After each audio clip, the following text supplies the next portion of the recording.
So this is about decanting a 5-pound CO2 tank to transfer the liquid CO2 into a smaller tank like SodaStream or Paintball. The problem is that these tanks have no dip tube, so you have to turn them upside down or at least a 45-degree angle to get the liquid out.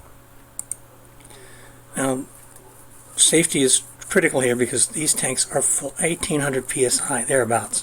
I mean, if you knock the valve off of this, it becomes a deadly missile. And you can also freeze your fingers if the CO2 is coming out too fast. So use this video at your own risk and always follow standard tank safety protocols. This is just a stand. We're going to even nail it down to our workbench when we use it. And it's going to be built out of dimensional lumber, 1x6s, which are really 3/4 by 5.5, which is perfect because the tank is 5¼ inch in diameter, and it will sit in the little cradle that we're making. And then I said 2x4s originally, but I ended up using 2x6, which you can see in the back. And this is very stable, and there's the shape you saw in the drawing.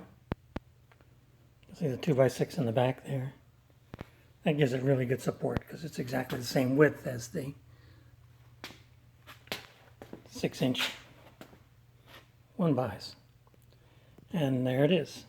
So this has got the very inexpensive adapter on it. And you can see there's room to get it in there, and room to get on the handle. Then you can also get one of these. That's the fancier one. That one's best for the siphon tube, but either one should work on this.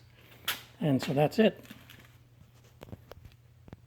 So we got the drawing from CAD for a standard 5-pound tank, and I found that the one that they had was a little bit long, a little short, so I had to make it a little longer.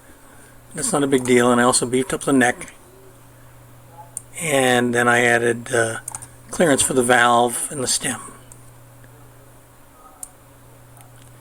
And of course then you just take it to 45 degrees, and you see the blue here, that tells you how much would be left. So somewhere in there you're going to have that much left as liquid, and when you get it that low, you could just turn it 90 degrees straight up and down and get that last little bit out of it if you need to. I don't recommend it, actually.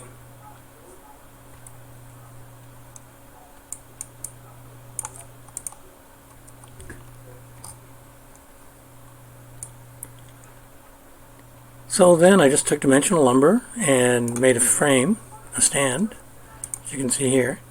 There's a hole right here. And then I modified it a little bit because I felt that these extra 2x4s weren't really joined together properly and all that. And I've used a 2x6 here. So this is a two 2x4s, one in the front, one in the back, 2x6 between them. And this is dimensional lumber. What I'm not showing here is the sides, which would be here.